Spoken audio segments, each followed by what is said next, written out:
One way or another, I've always been involved in banking and finance. So I started as I did a master's in economics and got rejected from lots of banks to secure a job. And after getting rejected from lots of them, I started as a tea boy for a stockbroker called TD Waterhouse. And after doing a bit of networking, I got myself into the city as a trader. I was a market maker. And then finally, my last job before setting up in business was as a corporate financier for an investment bank, where I was helping venture capitalists float their investments on the stock market, on the alternative investment market.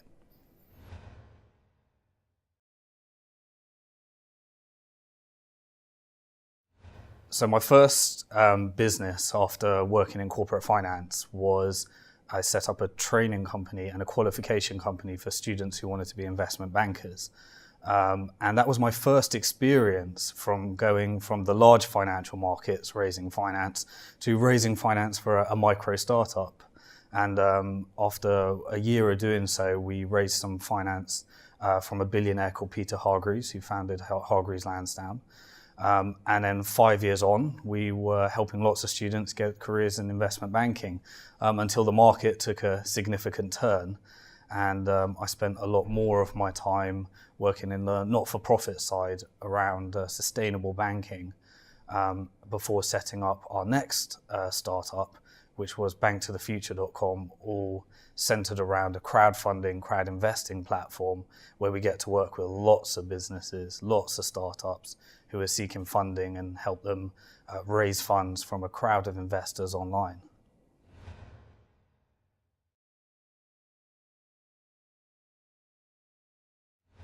So Bank to the Future really stemmed from a book I wrote on the future of banking called Bank to the Future.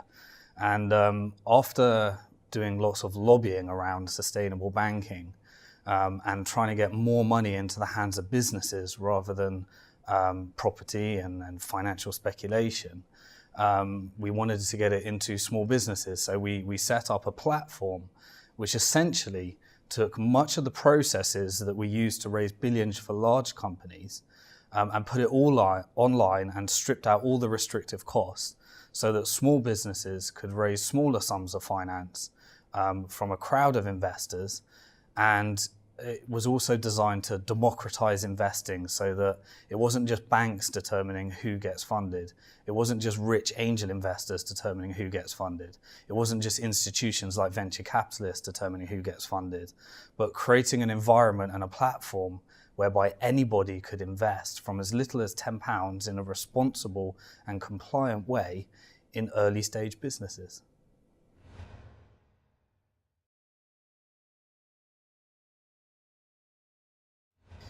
So crowdfunding has been a really growing trend recently.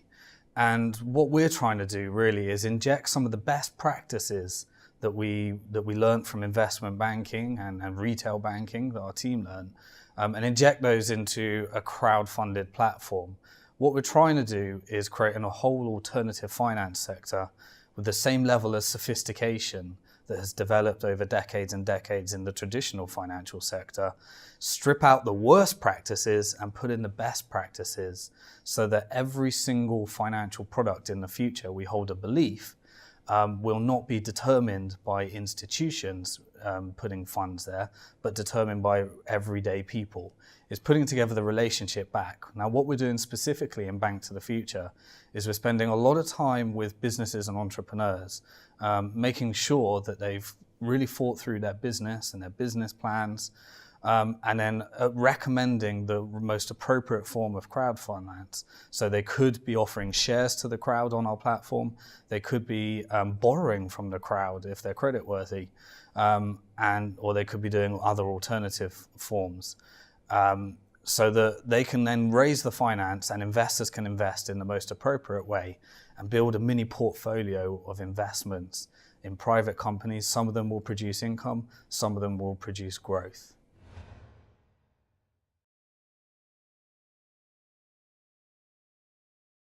Well, crowdfunding is a very good product for startups, but actually we think that it's going to go a lot further than that.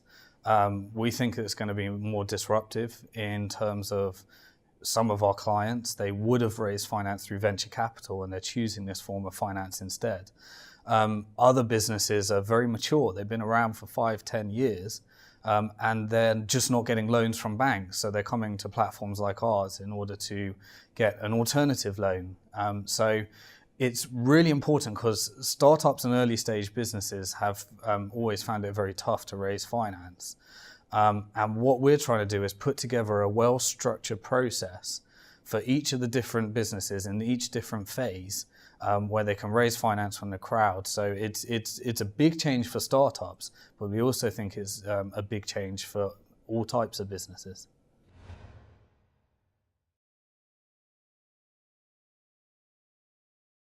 So there's many different forms of crowdfunding. What we offer is mainly focused on helping businesses get fully investment ready. We're not really filtering whether we think they've got a good idea. Our investors determine whether we think they've got a good idea. We're filtering firstly in terms of fraud, that they are who they say they are. And then secondly, in terms of really thinking through their business case and getting fully investment ready. If they meet those criteria, they're willing to do that. Then we focus on facilitating investments rather than just pure altruistic donations. Those are really important as well. There's many different forms of crowdfunding. There's crowdfunding where you offer rewards, crowdfunding where people donate, crowdfunding where people buy shares, and crowdfunding where people lend money. We're focused on putting together a bit of a win-win where the businesses are raising the finance and investors are investing with the hope of returns, but as well as doing it because they want to support businesses.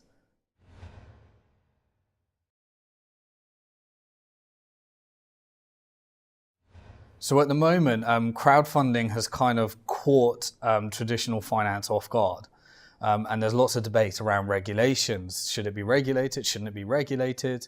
At the moment, the Financial Services Authority is quite intent on making sure that investing in private companies is only for what they define as sophisticated and high net worth investors.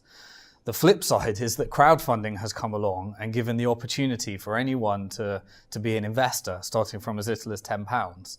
So to say that if you're investing £10, you should only be sophisticated and high net worth really kills the crowdfunding model, essentially. So what we want to see is new regulation being set up specifically so that we can not kill this product, but allow it to bring in a new source of finance for businesses. I mean, in a responsible way to investors. And some of the things that are arising is we're a founding member of the UK Crowdfunding Association, which is essentially a group of the leading crowdfunding platforms getting together, putting together best practices to make sure we make this market work.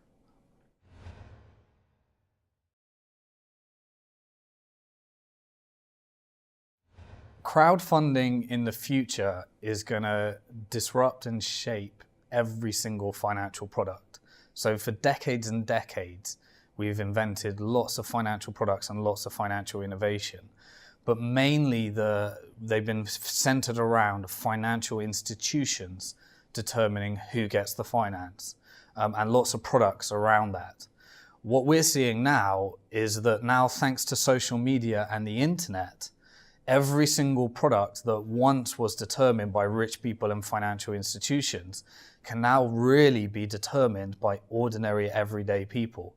So we think the insurance market, the mortgage market, the business finance market, and every single financial product can be democratized where ordinary people get the benefits from those financial products and take the risks, rather than just financial institutions and rich people. And so there's a really, really interesting shift where people are receiving funds not based upon some rich person or institution saying they get it, but based upon them being themselves and driving a tribe around some ideology that they're looking to achieve.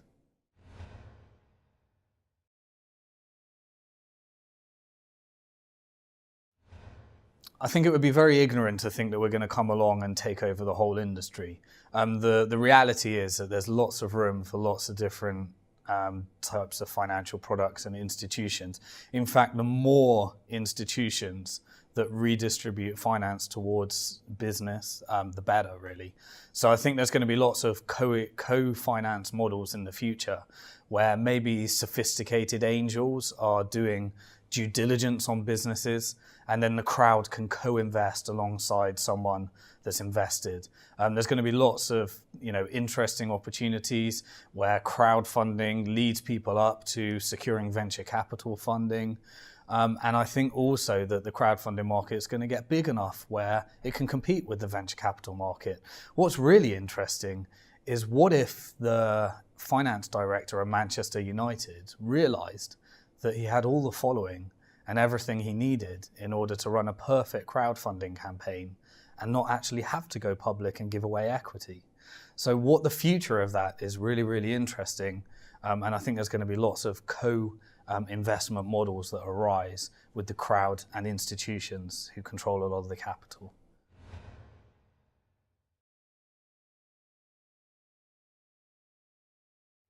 So today, there's lots of trouble in finance. There's three main things that I talked about in my book about BankToTheFuture that need to be reformed in order to drive sustainability in the traditional banking sector. The first thing that there's trouble with traditional banks is that, as we're seeing in Cyprus at the time of this video, when you deposit your money with a bank, they become the legal owner. When they become the legal owner, the second problem is they distribute it as they wish. And people don't know what they're investing in. People don't know what's happening with their money. It could be going to places completely outside of their ethics, their beliefs, or what they want to invest in. And the third thing is, banks are actually the creators of money.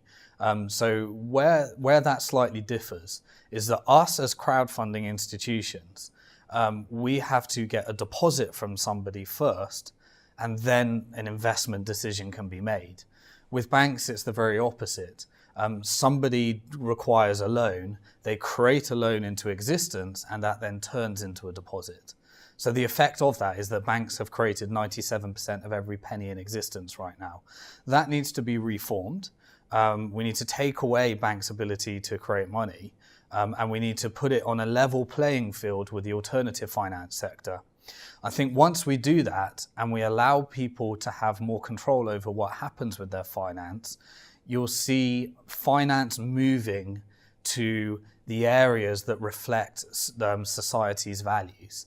So at the moment, where investment goes is reflected by where banks think are most profitable, because that's their business model. But once you disintermediate that and people can have their investment decisions, we'll move towards the values of society being reflected in what actually secures investment. That's going to be really interesting to see what actually gets funded when people know what they're funding.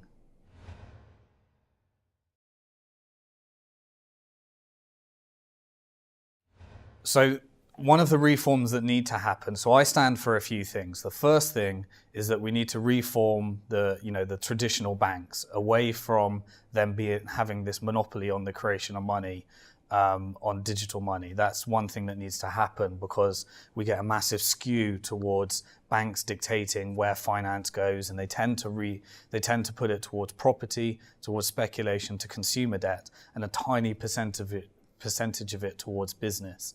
Now, small to medium-sized business are responsible for most productive growth, most non-inflationary growth. So at the very same time, we need to create new institutions that redistribute towards businesses that can create jobs without inflation. There's two ways I think that needs to be done. Firstly, geographical based. So geographical based means returning to a local banking system whereby people know all of the local businesses around a community, and they make more informed decisions rather than credit ratings and the computer saying no. The second thing is ideology, and that's where crowdfunding platforms come in.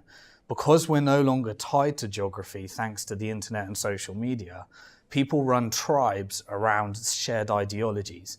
And what's going to happen, just like we've seen with very traditional institutions like the church and various other religions, people finance each other based upon ideology. But now the ideology could be anything, because tribes are being created in social media. So we've got these three reforms that need to happen. Reform of the traditional to put it on a level playing field with the alternative, a movement towards local geographical banking, and then a movement towards online ideological finance. When you have those three, you have sustainability in finance. Without those, everything else that the government are doing is trying to prop up the unsustainable, kick the can down the road a little bit further, and really focus on symptoms rather than root causes of our financial troubles today.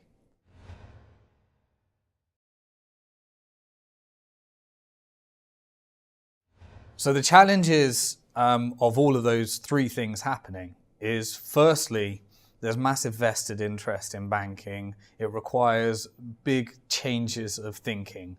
And really, the actual changes that need to happen are just numbers and accounting.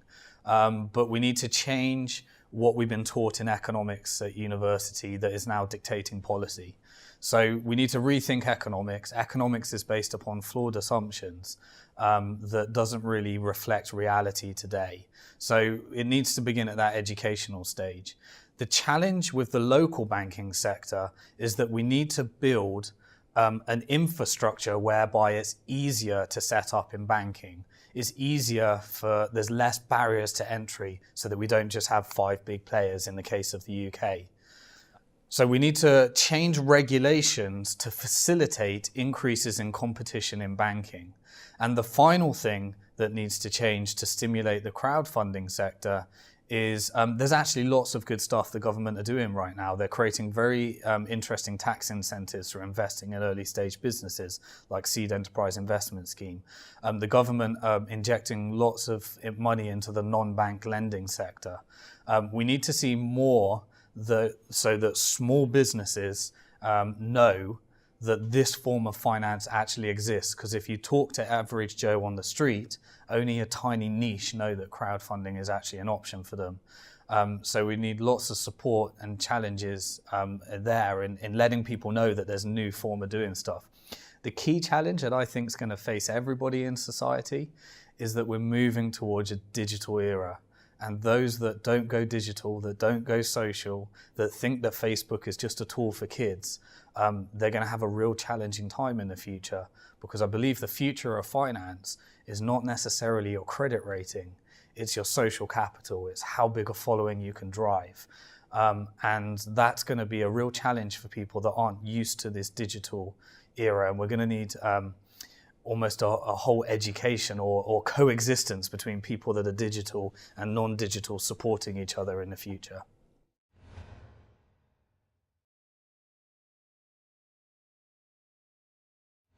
So today we're seeing two financial systems coexist. One is a hugely depressing, disruptive, destructive, unstable financial system built upon the traditional principles of finance that have all gone wrong.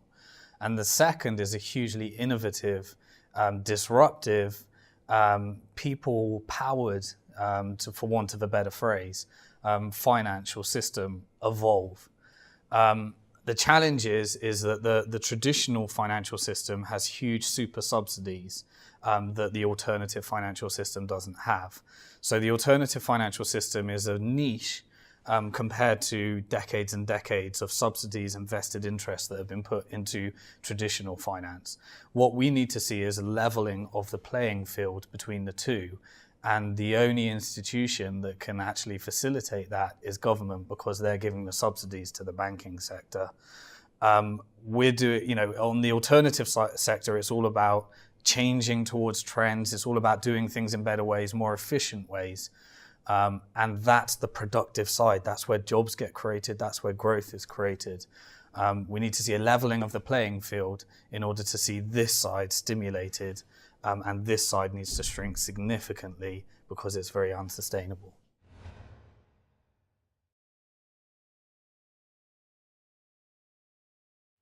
So as a collaborative capitalist myself, I think that in the future, all businesses need to have some kind of social mission, because everything's transparent now. As we move more to transparency, everybody, businesses are going to grow based upon their vision, their mission, their vocals, who the CEO is. You can't hide the team. You can't hide anything nowadays. So the only way of existing in business today is transparency, because the ultimate regulator of us all is essentially Twitter, Facebook, and LinkedIn. That's what ultimately matters, what people actually say about us. So for me, I have no problem of growing this business as large as we could possibly make it, because I know that the more money we make in this business, the more we can redistribute towards what we think is going to be a more sustainable future. So we've built our whole business model around success fees. If they don't raise their funds, we don't get paid. And I think that we're seeing a movement towards even the consulting industry, rather than lawyers being able to charge by the hour, based to a movement towards having to charge based upon result. So as long as you can align your result with your customers, then I think you're in a business model that's going to be sustainable in the future. And that's what we've looked to achieve in Bank to the Future. The more money you raise, the more money we raise, the more difference we can make.